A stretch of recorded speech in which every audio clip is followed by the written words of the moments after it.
الرحمن الرحیم.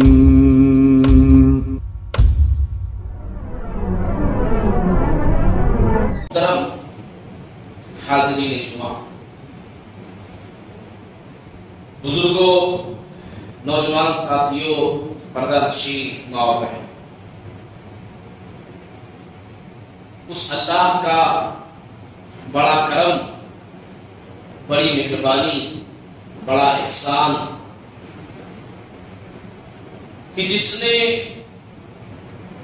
ہمیں اسلام جیسی عظیم نعمت دی، زندگی کے اندر بہترین عبادت کے مواقع عنایت فرمائے.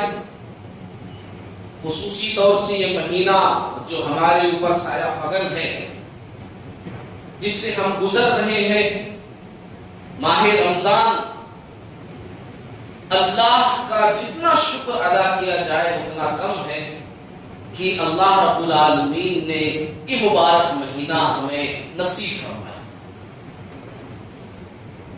اللہ تعالی ہم تمام لوگوں کو اس مہینے سے بھرپور فائدہ اٹھانے کی توفیق عطا فرمائے.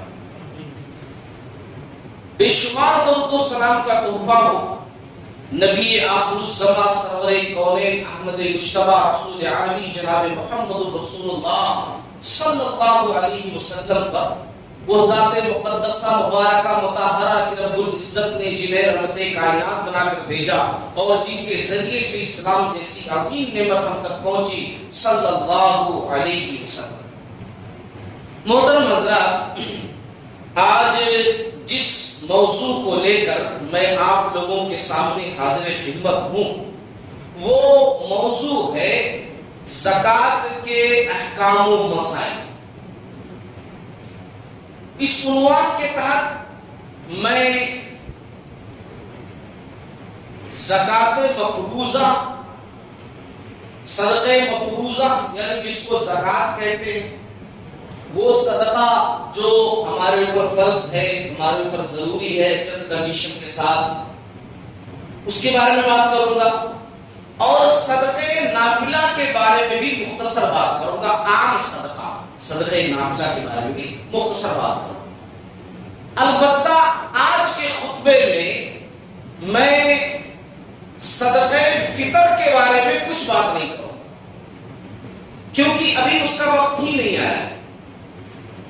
سماج کے اندر آپ دیکھ رہے ہوں گے کہ مدرسہ ہو، کہ تنظیمیں ہوں، کہ کمیٹیاں ہوں، سب اپنا اپنا نکال دیے کہ کشمش اتنا نکالنا ہے تو گیہوں اتنا نکالنا ہے تو فلاں اتنا نکالنا ہے، اور وہ کتنا نکالنا ہے یہ نہیں بتایا گیا، اس کا پیسہ کتنا دینا ہے تو یہ بتایا گیا. حالانکہ پیسہ تو اس دور میں بھی تھا، مگر پیسہ پھر بھی نہیں دیا نبی نے. درہم و دینار تھے نا، ایسا تھوڑی تھا کہ کوئی پیسہ ہی نہیں تھا، کچھ چلتا ہی نہیں تھا، ایسا تو تھا نہیں. مگر صحابہ کرام نے، رسول اللہ صلی اللہ علیہ وسلم نے یہ روپیہ پیسہ نہیں دیا، کھانے پینے کی چیز ہی دی ہے. اور اس کا اصل ٹائم وہی ہے. اصلی وقت تو چاند رات تھا، چاند دیکھنے کے بعد عید کی نماز سے پہلے، لیکن وقت سے پہلے اعلان ہوتا ہے تاکہ جلدی جلدی اکٹھا کر لو ہمارے پاس لا کر. نہیں کہہ کر میں بھی پورے مسائل بیان کرتے جا رہا ہوں. خیر، اس کے بارے میں انشاءاللہ بعد میں بات کریں گے. جو آج ضروری ہے اور جس کا سمجھنا ضروری ہے، جس کا جاننا ضروری ہے، ان مسائل پر بات کریں گے. میں نے آپ لوگوں کے سامنے سورہ توبہ کی آیت پڑھی. وہ سورہ توبہ کی آیت پہلے سن لیجیے. اللہ نے کہا والذین یکنزون الذهب والفضة ولا ينفقونها في سبيل الله فبشرهم بعذاب أليم. دردناک عذاب کی خوشخبری سنا دو اس شخص کو، بھیانک عذاب کی خوشخبری سنا دو اس شخص کو. اس شخص کو بھائی ان لوگوں کو جو سونا اور چاندی جمع کرتے ہیں. درہم و دینار اس وقت چلتے تھے، اس طرح نوٹ والی کرنسی تو چلتی نہیں تھی، تو سونا چاندی کہا جائے گا. تو جو سونا چاندی جمع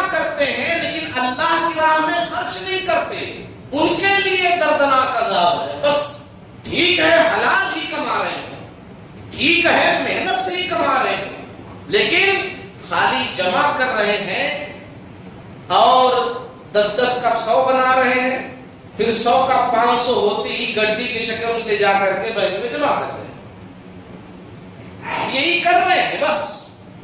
تو ایسے لوگوں کو دردناک عذاب کی خوشخبری ہو کہ جو جمع کر رہے ہیں سونا چاندی لیکن خرچ نہیں کر رہے ہیں, ایک دن آئے گا یوم یحما علیہا فی نار جہنم, اللہ نے کہا ایک دن آئے گا کہ اسی سونے چاندی پر جہنم کی آگ بھڑکائی جائے گی, وہی سونا چاندی تپایا جائے گا اور پھر اس سے ان لوگوں کی پیشانیوں کو, پیٹھ کو, پیٹ کو دھاگا جائے گا, سرغایا جائے گا, چرکا لگایا جائے گا اور کہا جائے گا یہی وہ خزانہ ہے جسے تم اپنے لیے سنبھال کر رکھتے تھے اور اپنے خزانے کا مزہ چکھو.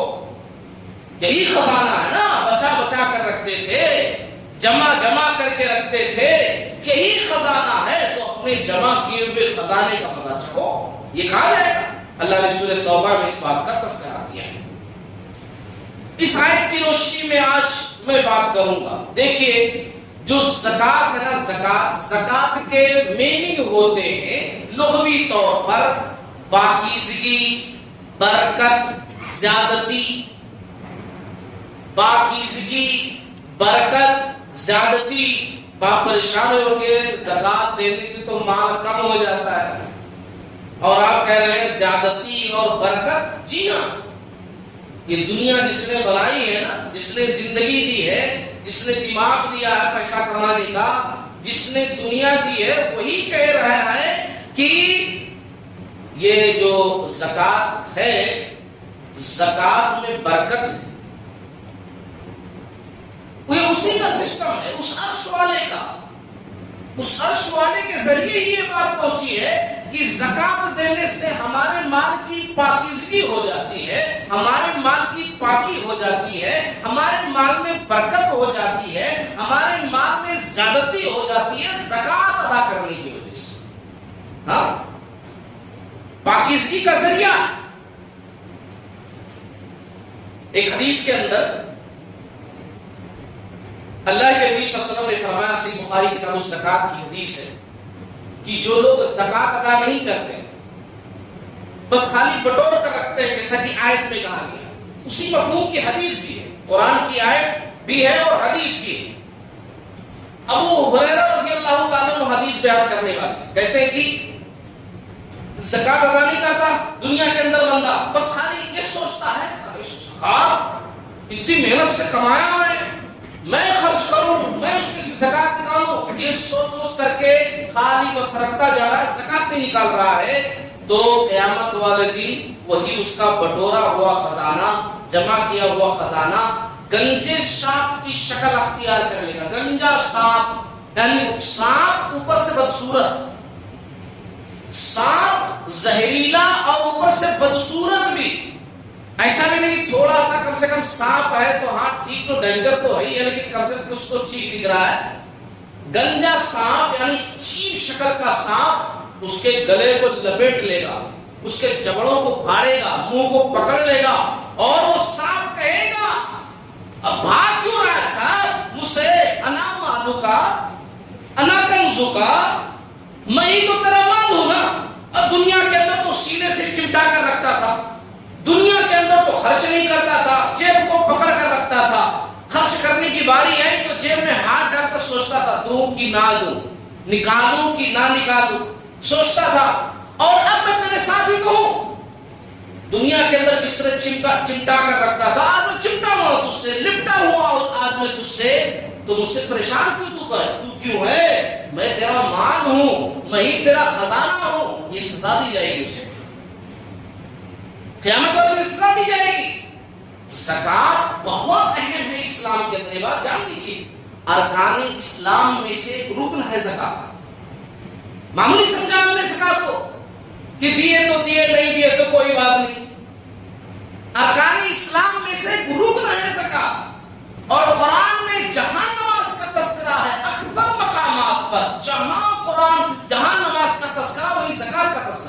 اقیموا الصلاۃ وآتوا الزکاۃ، اس انداز سے بات کی گئی ہے قرآن مجید کے اندر۔ نماز پڑھو، زکات دو۔ جو آدمی 5 وقت نماز پڑھتا ہو، پابندی سے نماز پڑھتا ہو، لیکن زکات اگر ادا نہیں کرتا ہے، وہ مسلمان نہیں، وہ مسلمان نہیں ہے۔ اور یہ فتویٰ میرا نہیں، یہ فتویٰ تو ابو بکر صدیق رضی اللہ تعالیٰ عنہ کا ہے۔ ہاں یہ قرآن حدیث کا بھی فتویٰ ہے، لیکن یہ ابو بکر صدیق رضی اللہ تعالیٰ عنہ کو بھی فتویٰ ہے۔ جب آپ صلی اللہ علیہ وسلم دنیا سے رخصت ہوئے، بعض قبائل کے لوگوں نے کہا کہ ہم زکات ادا نہیں کریں گے۔ نبی تھے تو زکات دیتے تھے، نبی نہیں تو ہم زکات نہیں۔ ابو بکر صدیق رضی اللہ تعالیٰ عنہ کھڑے ہوئے اور کہا کہ میں ایسے لوگوں سے جہاد کروں گا جو میرے نبی کے دور میں اونٹ کی ایک رسی بطور زکات دیتے تھے، اگر نبی کے بعد وہ زکات نہیں دے رہے ہیں تو یہ ابو بکر صدیق ان سے جہاد کرے گا۔ اور مسلمان سے نہیں ہے نا جب کہ مسلمان سے جہاد کیا ابو بکر صدیق رضی اللہ تعالیٰ عنہ نے، جنہوں نے کہا کہ ہم زکات نہیں دیں گے۔ بات سوچی کتنے لوگ ہیں، بڑے بڑے لوگ اپنے حساب سے زکات نکال دے رہے ہیں، اپنے حساب سے، بس کچھ اندازہ نہیں، کوئی لیمٹ نہیں، کوئی رولز نہیں، کوئی اصول نہیں، بس ان کو سمجھ میں آ رہا ہے چند کپڑے لاؤ بانٹ دو۔ اچھا کچھ لوگ تو اور زیادہ ایڈوانس کام کرتے ہیں، کوئی کمپنی ہے، کوئی کارخانہ ان کا ہے، اپنے ورکرز کو بونس دے دیتے ہیں، بولتے زکات ہو گئی۔ اپنے ورکرز کو نا، کام کرنے والوں کو جو بونس ان کو الگ سے دینا چاہیے، وہی جو ہے کچھ پیسے نکال کر کے بونس کے طور پر ان کو دے دیے، بولے زکات ہو گئی۔ یہ ہو گئی زکات۔ اللہ رب العالمین جب حساب لے گا نا، حساب لے گا تب پتا چلے گا کہ جس خزانے کو، جس پیسے کو آپ بچا بچا کر رکھتے ہو، اس کا انجام کیا ہونے والا ہے۔ اس کو کنز کہتے ہیں، کنز۔ کتاب و سنت کے اندر وہ مال جس کی زکات نہ نکالی جائے وہ کنز ہے، خزانہ ہے، اور جس مال کی زکات نکال دی جائے، چاہے اس کے بعد آپ کے پاس بہت سارا پیسہ ہو، تو وہ کنز نہیں ہے، وہ باعث عذاب نہیں ہے، وہ باعث رسوائی نہیں ہے، وہ باعث سزا نہیں ہے، اگر اس کی زکات وقت وقت پر نکال دی جائے۔ قرآن مجید کے اندر 70 سے زائد مقامات پر اللہ نے زکات کا تذکرہ کیا ہے، معمولی نہیں ہے۔ 70 سے زائد مقامات پر اللہ رب العالمین نے زکات کا تذکرہ کیا ہے۔ ہاں کیونکہ زکات جو ہے نا، زکات یہ غریب کا حق ہے۔ ہاں کوئی احسان نہیں کر رہے ہو، اگر آپ زکات نکال رہے ہو، زکات نکال کر دے رہے ہو تو یہ احسان نہیں ہے۔ یہ مت سمجھنا کہ میں دے رہا ہوں تو میں احسان کر رہا ہوں، نہیں نہیں نہیں، آپ احسان نہیں کر رہے۔ وہ غریب کا حق ہے جو اللہ نے آپ کے اوپر متعین کیا ہے، وہ بیوہ کا حق ہے، وہ یتیم کا حق ہے، وہ مسکین کا حق ہے، وہ فقیر کا حق ہے۔ ہاں اگر آپ زکات نہیں دے رہے ہو اور کھا رہے ہو سب، تو آپ ایک غریب کا حق کھا رہے ہو۔ آپ کروڑ پتی ہوتے ہوئے، لکھ پتی ہوتے ہوئے بھی آپ مسکین کا حق کھا رہے ہو، آپ یتیم کا حق کھا رہے ہو، آپ بیوہ کا حق کھا رہے ہو، اگر آپ زکات نہیں نکالیں۔ یہ زکات ہے اور یہ زکات کی اہمیت ہے۔ اور ہاں جان لیجئے کہ زکات نکالی کیوں جاتی ہے، کیوں دیا ہے اللہ تعالیٰ نے ایسا سسٹم کہ زکات دو۔ زکات اصل میں اسلام نے دیا اس لیے، یہ سسٹم دیا اس لیے کہ امیروں سے لی جائے، غریبوں کو دی جائے، تاکہ غریبی ختم ہو۔ غریبی ختم ہو، جی ہاں غریبی ختم ہو، یہ جو ہے اس لیے سسٹم دیا گیا ہے۔ اب آپ کہیں گے کہ بھئی کہاں غریبی ختم ہو رہی ہے، اتنے سال سے میں زکات دے رہا ہوں، لینے والے وہی آ رہے ہیں، دینے والا وہی دے رہا ہے، بس کوئی فرق ہی نہیں پڑ رہا ہے۔ تو چونکہ ہم لوگ جس طرح زکات دے رہے ہیں اور زکات لینے والے جس طرح زکات لے رہے ہیں، وہ سسٹم میں فالٹ ہے۔ ہاں وہ سسٹم میں ہم لوگ کیا کرتے ہیں، اگر جو ہے 1000 روپے ہماری زکات نکلی، فار ایگزامپل 1000 روپیہ نکلی، تو ہم کیا کرتے ہیں 10 روپیہ کر کے پورا چلر کر کے بانٹ دیتے ہیں۔ کس کا بھلا ہوا؟ کسی کا بھلا نہیں ہوا۔ 10 روپے کر کے ہم نے بانٹ دیا نا، تو کہاں بھلا ہو اس سے؟ سسٹم یہ ہونا چاہیے تھا۔ ہاں آج کے سماج کو بھی آپ دیکھیے، ٹھیک ہے میری نظروں میں آج کا سماج بھی ہے کہ اگر آپ 500 روپے چلر بانٹنے کے واسطے رکھ لیے، بھائی آتے ہیں لوگ، حالانکہ وہ جو آتے ہیں وہ عادت تو ڈلوائے، وہ ہم ہی ڈلوائے نا. اب میرے پاس لینے کے لیے آ رہے ہیں تو وہ عادت ڈلوایا کس نے کہ پورے آ کر کے 10 روپیہ مجھ سے لے کر کے جا رہے ہیں، وہ عادت میں نے ڈلوائی. تو ٹھیک ہے چلو 500 روپیہ میں نے نکال کر کے الگ سے رکھ لیا 10 روپیہ دینے کے لیے، لیکن وہ 500 روپیہ ایک مشت کسی کو دیا اور سمجھا بجھا کر کے دیا کہ بھائی دیکھ یہ تجھے دے رہا ہوں، تو کچھ کام کر. میں مثال دے رہا ہوں، حالانکہ 500 روپے سے بہت مشکل ہے کوئی کام کرنا، مثال میں دے رہا ہوں. یہ پیسے رکھ، اس سے کچھ کام کر، ہے نا؟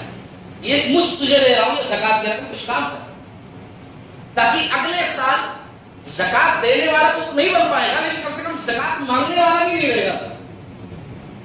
زکات مانگنے والوں کی لسٹ میں تیرا نام نہیں ہونا چاہیے.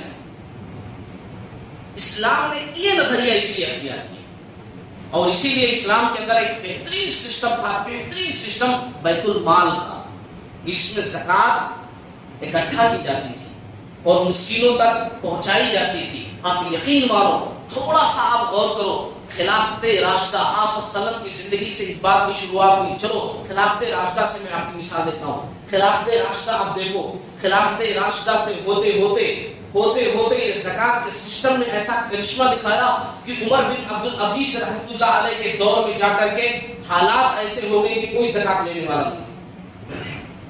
یہ بات سچ ہے کہ نہیں ہے؟ یہ زکات کے صحیح سسٹم کو فالو کرنے کا نتیجہ تھا کہ زکات دینے والا تو ہر کوئی بن گیا مگر لینے والا کوئی نہیں ہے. ایک بات میں یہاں کہوں گا، اپنے مسجد کی کمیٹی سے بھی کہوں گا، ذمہ داروں سے بھی کہوں گا کہ ہمارے پاس بیت المال کا سسٹم ہونا چاہیے. ٹھیک ہے اس میں کروڑوں روپے نہیں ہوں گے، لاکھوں نہیں ہوں گے، ہزاروں نہیں ہوں گے، 1500 ہوں گے ابتدا کے اندر، 1500 ہوں گے، 1500 ہوں گے، 1500، لیکن بیت المال کا ایک سسٹم ہونا چاہیے.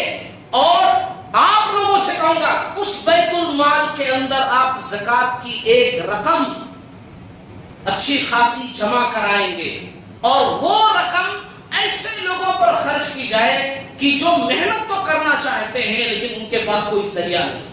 ایسے لوگوں کو سپورٹ کیا جائے اس بیت المال کے ذریعے سے، ایسے بیواؤں کی مدد کی جائے جو مستحق ہیں اس بیت المال کے ذریعے سے. ایک نظام ہونا چاہیے، ہر جگہ ہونا چاہیے. یہ اسلامی سسٹم ہے، یہ اسلامی اصول ہے. ہم اپنی زکات کو جو ہے وہ چھٹا چھٹا کر کے 10 500 روپیہ کر کے پورا برباد کر دیتے ہیں. دینے والے ہر سال دیتے ہیں، لینے والے ہر سال دیتے ہیں، مگر سماج پر کوئی فرق نہیں پڑتا، اس سے کوئی بھی فرق نہیں پڑتا.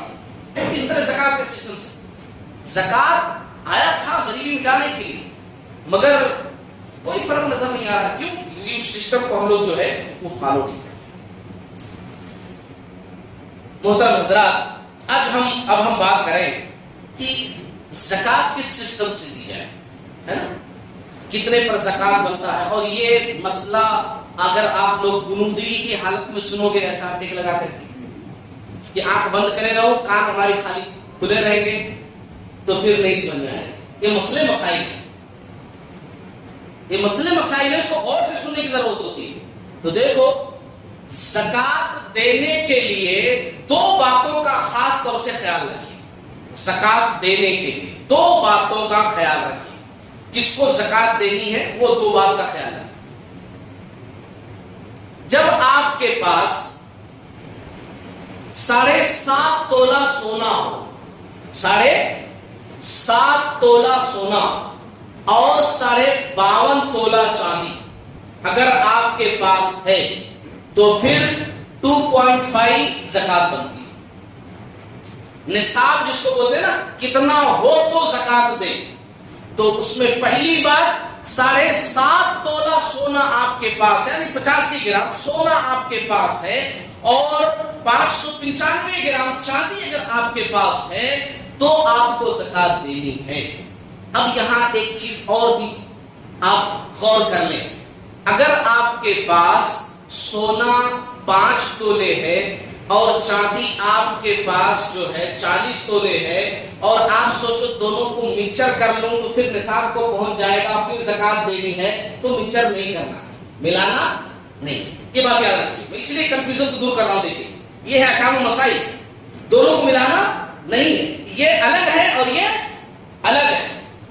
اچھا ایک کنفیوژن اور بھی یہاں پر ہوتی ہے کہ 7.5 تولہ سونا ہے تو اس کے اوپر کی زکات دینی ہے یا اب 7.5 تولہ سونا سے شروع ہے اور میرے پاس کئی تولے ہیں تو 7.5 تولہ کے بعد والے کی زکات دوں یا پوروں کی زکات دوں؟ تو پوروں کی زکات دینی، پوروں کی زکات دینی۔ بہت سارے لوگ کیا کرتے ہیں 7.5 تولہ نکال لیتے ہیں، یہ تو لمٹ ہے، اس کو نکال لو، اس کے بعد والا اوپر والے کی نہیں، یہ پورے کی دینی ہے نا، پوروں کی زکات دینی ہے۔ دوسری چیز، دوسری کنڈیشن، دوسری میں نے کہا 2 بات نا، تو ایک تو لمٹ میں نے بتا دی 7.5 تولہ سونا 52.5 تولہ چاندی، یہ پہلی چیز ہو گئی۔ دوسری چیز سال بھر اس پر گزرے، آپ کے پاس جو یہ سونا چاندی ہے نا اس پر سال بھر گزرنا چاہیے۔ اگر 11 مہینے 25 دن ابھی ہوئے ہیں تب بھی زکات اصولی طور پر نہیں بنتی ہے۔ 1 سال اولان اول جس کو بولتے ہیں 1 سال اس پر گزرنا چاہیے۔ یہ 2 کنڈیشن ہے، ایک تو لمٹ تک پہنچے، دوسرا سال بھر اس پر گزرے۔ اچھا پیسے کی کیسے نکالیں گے؟ یہ تو سونا چاندی ہو گیا صاحب، ٹھیک ہے سونا چاندی ہو گیا، پیسے کی کیسے نکالیں گے؟ تو آپ یہ دیکھو سونے کی ایک لمٹ ہے اور چاندی کی لمٹ ہے۔ اس وقت دراصل سونا چاندی چلتا تھا، کرنسی والی نوٹ تو چلتی نہیں تھی۔ اب آج کے دور میں ہمیں کمپیئر کرنا ہے، سب دیکھنا ہے، تو ان دونوں میں سے مقدار کے اعتبار سے کم کون ہے، سونا ہے یا چاندی؟ چاندی ہے نا، چاندی ہے۔ تو آپ دیکھو 52.5 تولہ چاندی مقدار، تو 52.5 تولہ چاندی اگر میں خریدوں گا آج کے ریٹ میں، آج کے دور میں، تو کتنے کی آئے گی؟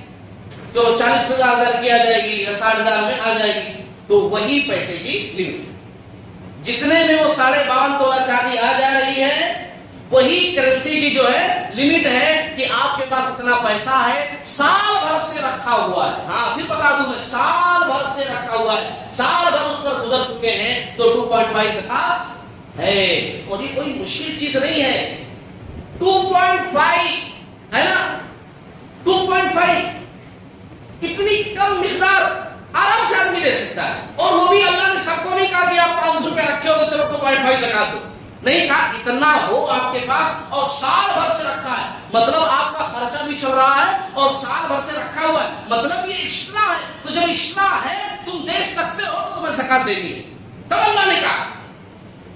اب آپ سوچیے عرش والا ہم پر مہربان ہے۔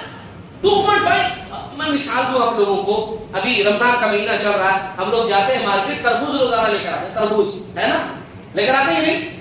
اچھا لے کر کے آئے، وہ تولنے والا تولتا ہے اتنے روپے کلو، لے کر کے آئے اور جتنا خرید کر کے آتے ہیں پورا کھا لیتے ہیں، اس کو چھیلتے ہیں، چھلکا اتنا موٹا چھلکا نکال کر پورا پھینک دیتے ہیں، حالانکہ اس کا بھی پیسہ دے کر آئے، وہ نکال کے پورا پھینک دیا، وہ اندر کا گودا صرف کھا لیتے ہیں، یعنی اوپر کا پورا پھینک دیا۔ اچھا یہاں سوچتے نہیں ہے کہ اتنا خرچہ ہو گیا، اتنا لے کر کے آیا تھا، یہ پھینکنے میں جا رہا ہے، کچھ بھی نہیں سوچتے۔ اور جب زکات دینے کی باری آتی ہے تو اتنا چلا جا رہا ہے، اتنا چلا جا رہا ہے۔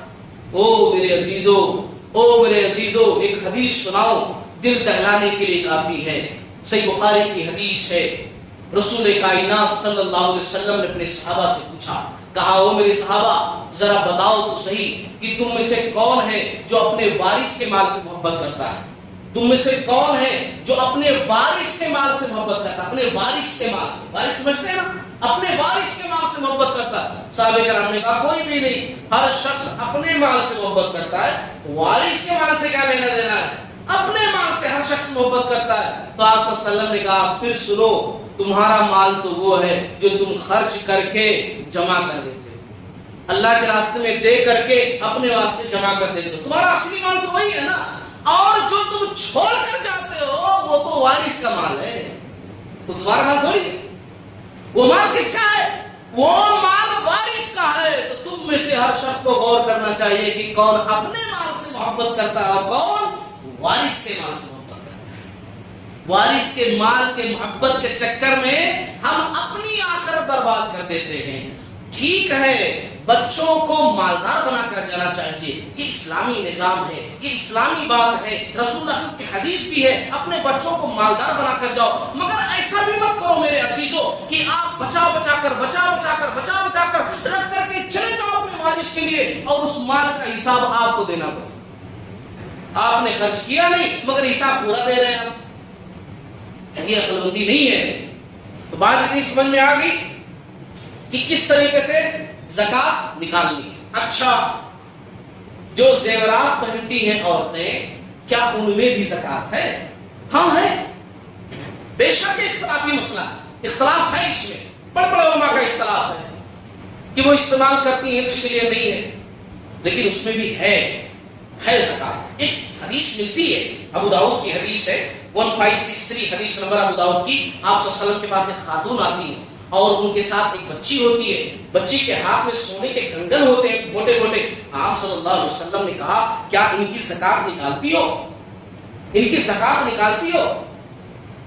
وہ نہیں بولتی ہے. آپ صلی اللہ علیہ وسلم نے فرمایا کیا تمہیں پسند ہے کہ اللہ تعالیٰ اس کے بدلے میں تمہیں آنکھ کے کنگن پہنا دے کہ تم زکات نہیں نکال رہی ہو اس کی؟ انہوں نے دونوں کنگن نکالے. اللہ والیہ تھی نا, دونوں کنگن نکالے اور سیدھا سیدھا دے دیے اللہ اس کے رسول کے راستے میں. اللہ کے نبی آپ کو جیسے سمجھ میں آیا خرچ کر دو. یہ اللہ والیہ تھی, ہماری خواتین کی طرح تھوڑی نا کہ زکات رکھی ہوئی ہے زیورات اور زکات کی نصاب تک پہنچ رہا, بلکہ اس سے زیادہ ہی پہنچ رہا ہے. کئی تولے سونا ہے. اچھا, شوہر کے پاس پیسے نہیں ہے, شوہر کہہ رہا کہ مولانا بولیں کہ زکات نکالنی چاہیے, تو اتنے پیسے تو نہیں ہے مگر مال تو موجود ہے, اس میں سے تھوڑا سونا بیچ کر کے زکات نکال دیتے ہیں. زکات تو نکالنی ہے, پیسے کیش نہیں ہے تو اس میں سے تھوڑا سونا, وہ آپ کی ٹینشن ہے, آپ کرو, ہم اپنا سونا نہیں دیں گے. آپ جا کر کرو, آپ خطبہ سن کر آئے, آپ بات سن کر آئے تو آپ سنبھالو, ہم جو ہے ہم نہیں دیں گے اپنا سونا. حالانکہ ایسی خاتون کو چاہیے کہ وہ سب سے پہلے خود فکر کرے, استعمال وہی کر رہی ہے نا, وہ سب سے پہلے خود فکر کرے کہ میں جو سونا استعمال کر رہی ہوں اس پر مجھے زکات ادا کرنی ہے. اور میں پہن میں رہی ہوں تو کنگن بھی تو مجھے ہی پہنائے جائیں گے آگے کے, جب میں استعمال کر رہی ہوں. ہار میں پہن رہی ہوں تو آگے کے ہار تو مجھے ہی پہنائے جائیں گے نا جب استعمال میں کر رہی ہوں. اس لیے سب سے پہلے اس خاتون کو ٹینشن لینی چاہیے, اس کو فکر کرنی چاہیے. اچھا, یہ تو بات ہو گئی. ایک چیز زمین کی پیداوار, بات آئی ہے تو ذکر کر دوں. زمین جو فصل وغیرہ ہوتی ہے اس پر بھی زکات ہوتی ہے, خاص طور سے رائس ہے, گیہوں ہے, ان سب چیزوں پر زکات ہوتی ہے. ترکاری پر نہیں ہوتی ہے, دوسری چیزوں پر ہوتی ہے. اس کو کیسے زکات نکالیں گے؟ وہ زکات نہیں, فصل کے اعتبار سے ہوتی ہے, فصل کے اعتبار سے نکلتی ہے. اس پر سال بھر نہیں لگتا ہے, فصل کے اعتبار سے, فصل ٹو فصل اس کی نکلتی ہے. اگر آدمی سینچائی جو ہے وہ پیسہ دے کر کیا, یعنی پیسہ لگا کر کھیت کی سینچائی کیا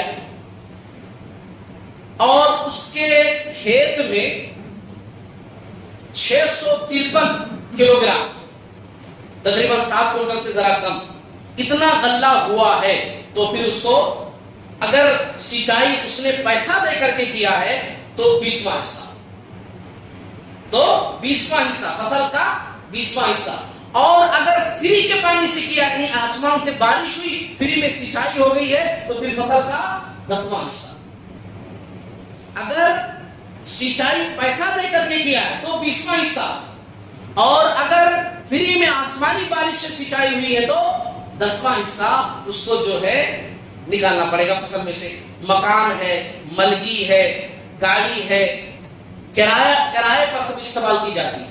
مکان ہے کرائے پر, گاڑی کرائے پر آتی جاتی ہے, تو ان پر کیسے زکات؟ ان پر ڈائریکٹ زکات نہیں ہے, بلکہ ان کے ذریعے سے جو انکم آتی ہے نا, وہ انکم پر زکات ہے. اور اس انکم پر بھی زکات اس کنڈیشن کے ساتھ ہے کہ وہ جو سیونگ آپ کر رہے ہیں, کرائے کا پیسہ جو آ رہا ہے وہ جمع ہو رہا ہے اور زکات کی لمٹ تک پہنچ رہا ہے اور اس پر سال بھر گزر رہا ہے, تب زکات ہے. جو مکان کرائے پر ہے اس مکان پر زکات نہیں ہے, یہ گاڑی جو کرائے پر ہے اس گاڑی پر زکات نہیں ہے, بلکہ اس کے کرائے پر زکات ہے, اور وہ بھی دونوں کنڈیشنوں کے ساتھ. ہاں, یہ بھی یاد رکھیں. اچھا, دکان میں زکات کیسے ہے؟ دکان میں زکات اس طرح سے ہے کہ آپ جو ہے وہ اندازہ لگا لو کہ بھئی منیمم سال بھر میرے دکان میں کتنے کا مال رہتا ہے, 5 لاکھ 10 لاکھ کا مال رہتا ہے.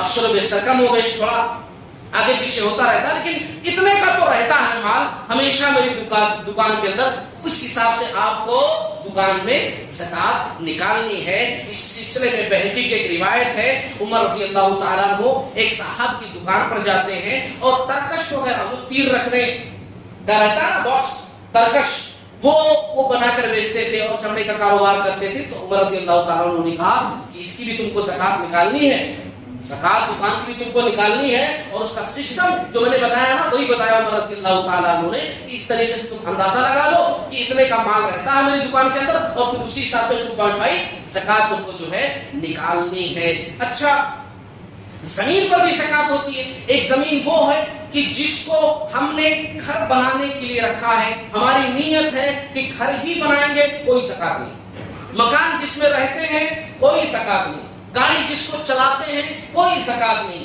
لیکن وہ زمین جس کو سیل کرنے کے واسطے رکھے گئے، اچھی قیمت آئی تو بیچ دوں گا، اب خریدے ہیں ریسل کر رہے ہیں، نہیں خریدے ہیں بیچیں گے، خریدیں گے، اگر یہ سسٹم ہے اور یہ نیت ہے، اور یا چاہے بچی کی شادی کے لیے آپ رکھیں تب بھی ہے نا، بچے کی اعلیٰ تعلیم کے لیے رکھیں تب بھی، ایسی زمین اگر آپ رکھے ہیں سال بھر گزر گیا تو موجودہ ریٹ کے حساب سے جو خریدے تھے وہ ریٹ نہیں، موجودہ ریٹ کے حساب سے آپ کو 2.5 زکات دے گی۔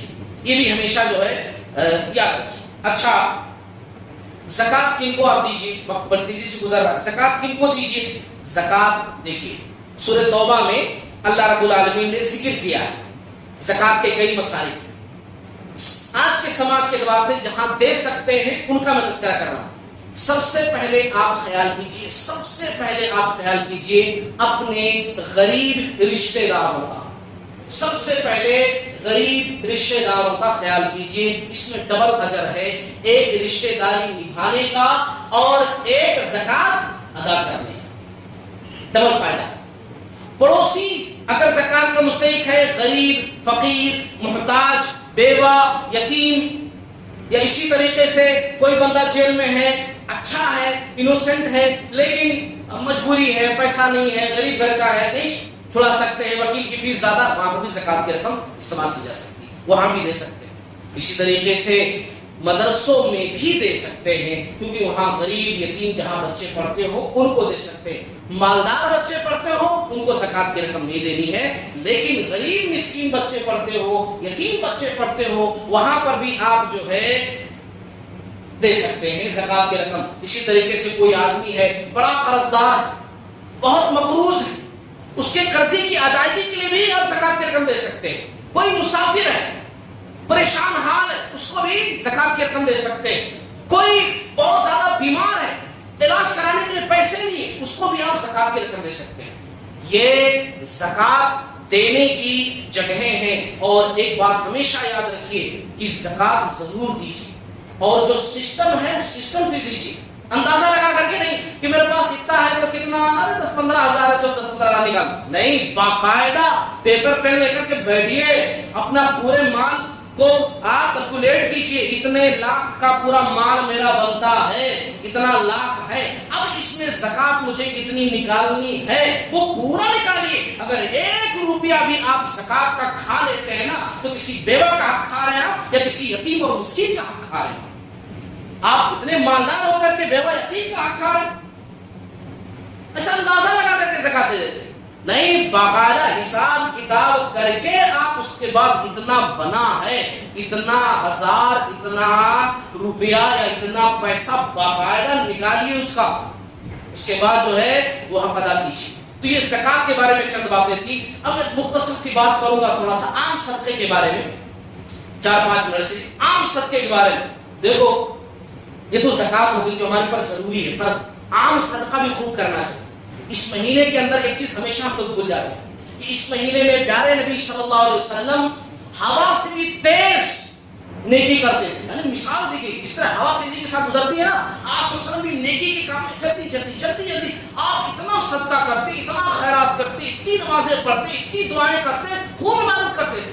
اسپیشل خاص طور سے صدقہ و خیرات بھی اس مہینے کے اندر خوب کرتے تھے، بہت زیادہ کرتے تھے صدقہ و خیرات آپ صلی اللہ علیہ وسلم اس مہینے کے اندر۔ مگر ہم لوگ کیا ہے، ہم سمجھتے ہیں کہ صرف نفلی عبادت کریں گے یا روزہ رکھیں گے. نہیں میرے بھائی، میرے عزیز، اس مہینے کے اندر خوب صدقہ و خیرات بھی کرنی ہے، خوب صدقہ و خیرات کرنی ہے. وقت ختم ہو گیا تو ہم آپ کو بتاتا کہ صحابہ کرام کس طریقے سے جو ہے صدقہ و خیرات کرتے تھے. انشاءاللہ درس حدیث کے اندر میں بیان کروں کس طریقے سے صحابہ کرام صدقہ و خیرات کرتے تھے، صدقہ و خیرات میں بڑھ چڑھ کر حصہ لیتے تھے. اور یہی نہیں کہ صرف خوشحالی جب ہو تبھی صدقہ کرتے تھے، تنگ دستی ہو تو بڑھ جاتے تھے. نہیں، اپنی استطاعت کے مطابق ہمیشہ صدقہ و خیرات کرتے تھے. پیارے نبی صلی اللہ علیہ وسلم کی ایک حدیث سناؤں میں آپ کو. آپ صلی اللہ علیہ وسلم نے فرمایا، عبداللہ بن مسعود رضی اللہ تعالیٰ عنہ حدیث کے راوی ہے، حسنوا اموالکم بالزکاۃ، حسنوا اموالکم بالزکاۃ. اپنے مالوں کو، اپنی پراپرٹی، اپنی جائیداد، اپنے مال کو تم بہترین بناؤ، پاکیزہ بناؤ، اپنے لیے خیر کا باعث بناؤ. زکات ادا کر کے، زکات ادا کر کے اپنے مال کو اچھا کرو، پاک کرو، صاف کرو، بہترین کرو اپنے مال کو زکات ادا کر کے. وداؤ مرضات بالصدقہ، اور اپنے مریضوں کا علاج صدقہ دے کر کرو. جب کوئی بیمار ہو جائے تو خالی ڈاکٹر کے پاس مت جاؤ، بلکہ کچھ صدقہ و خیرات بھی کرو. صدقہ و خیرات سے بھی جو ہے شفا ملتی ہے. یہ رسول اللہ صلی اللہ علیہ وسلم کی سنت، رسول کی حدیث ہے. ہم لوگ اس کو چھوڑ دیے، صدقہ و خیرات ہم لوگ نہیں کرتے. اسی لیے ڈاکٹر پورا لے لیتا ہے، ڈاکٹر جو ہے وہ پورا لے لیتا ہے، اچھے سے لے لیتا ہے. تو اسی لیے صدقہ و خیرات بھی خوب کرنی چاہیے. آپ صلی اللہ علیہ وسلم نے تیسری بات کہی، وَأَعِدُّوا لِلْبَلَاءِ دعا، اور مصیبتوں کا مقابلہ، بلاؤں کا مقابلہ دعاؤں کے ذریعے سے کرو.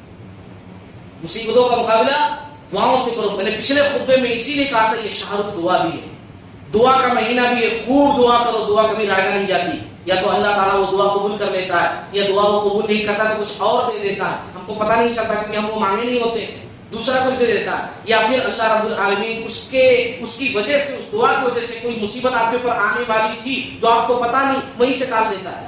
یا پھر اللہ رب العالمین اس دعا کو بچا کر رکھتا ہے اور قیامت والے دن اس کے بدلے میں اللہ تعالیٰ آپ کو کچھ دے گا. تو دعا کی رائے گا نہیں، بلا بس نہیں گئی نا، کسی نہ کسی ناحیت سے آپ کو فائدہ ہوا دعا کے ذریعے سے. تو یہ دعا کا جو ہے فائدہ ہے. قرآن کی ایک آیت پڑھ کر کے میں اپنی بات ختم کرتا ہوں. اللہ تعالیٰ نے قرآن مجید کے اندر کہا، سورۃ المنافقون کے اندر، وَأَنفِقُوا مِمَّا رَزَقْنَاكُم مِّن قَبْلِ أَن يَأْتِيَ أَحَدَكُمُ الْمَوْتُ فَيَقُولَ رَبِّي لَوْلَا أَخَّرْتَنِي إِلَىٰ أَجَلٍ قَرِيبٍ فَأَصَّدَّقَ وَأَكُن مِّنَ الصَّالِحِينَ. اور دیکھو اللہ رب العالمین کے راستے میں خرچ کرو. وَأَنفِقُوا مِمَّا رَزَقْنَاكُم، اللہ نے جو دیا ہے اس کو خرچ کرو اس سے پہلے کہ موت آئے. ہاں، اس سے پہلے کہ موت آئے. اور پھر اس کے بعد فیقول، تب تم کہو، ربی، اے میرے رب، لولا اخرتنی الی اجل قریب، تھوڑا اور ٹائم دے دے اللہ تعالیٰ، تھوڑا اور مہلت دے دے اللہ تعالیٰ، تھوڑا سا چانس دے دے اللہ تعالیٰ، اب کچھ اچھا کریں گے. اب جو بچا بچا کر رکھے تھے اس کو خرچ کریں گے، اب کریں گے اللہ تعالیٰ. مگر پھر کیا ہوگا؟ کوئی چانس نہیں دیا جائے، تب کوئی چانس نہیں دیا جائے. وہ مال بچا بچا کے جو رکھے، زکات تک ادا نہیں کیا، بستر پر پڑے ہوئے، کھا بھی نہیں سکتے. ڈاکٹر نے کہہ دیا ہے کہ ان کو کچھ نہیں کھلاؤ، بس خالی جوس تھوڑا تھوڑا پلاؤ، کچھ نہیں کھا سکتے. دوسرے سارے لوگ کھا رہے ہیں، محنت سے کمایا آپ نے، زکات تک ادا نہیں کی، بینک میں جمع کر کے رکھا، سارے کھا رہے ہیں موج مستی سے، اور آپ بستر پر پڑے ہوئے خالی دیکھ رہے ہیں، اور صرف آپ جوس پی رہے ہیں، رائس کا پانی پی رہے ہیں، گلوکوز آپ کو چڑھایا جا رہا ہے. اسی میں آپ کو پوری زندگی گزر گئی.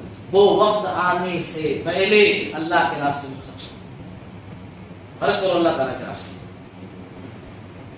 اللہ تعالیٰ سے دعا کرتا ہوں کہ اللہ تعالیٰ ہم تمام لوگوں کو کہنے سننے سے زیادہ عمل کرنے کی توفیق عطا فرمائے. باری تعالیٰ ہمیں توفیق دے کہ ہم حلال طریقے سے مال کمائیں اور بہترین جگہوں پر خرچ کرنے کی اللہ تعالیٰ توفیق عطا عنایت فرمائے. باری تعالیٰ ہمارے دلوں کو کشادگی عطا فرمائے. باری تعالیٰ ہمارے مال کے اندر برکت عطا فرما دے. باری تعالیٰ اس ماہ مبارک میں ہم سے جو بھی عبادتیں ہو رہی ہیں اللہ تعالیٰ ان عبادتوں کو تو قبول فرما لے. باری تعالیٰ ہمارے بزرگوں کی دعائیں قبول فرما لے، ہمارے نوجوانوں کی دعائیں قبول فرما لے، بچوں کی دعائیں قبول فرما لے، خواتین کی دعائیں قبول فرما لے. ہماری جائز خواہشات کو اللہ تعالیٰ پوری فرما دے. جو چیزیں تجھ سے مانگتے ہیں باری تعالیٰ وہ ہمیں عنایت فرما دے اگر ہمارے حق میں بہتر ہے، اور جو چیزیں نہیں مانگتے ہیں جبکہ زندگی کے لیے ضروری ہوتی ہیں، انسان ہیں بھول جاتے ہیں، وہ بھی عنایت فرما دے باری تعالیٰ۔ آمین۔ وآخر دعوانا ان الحمد للہ۔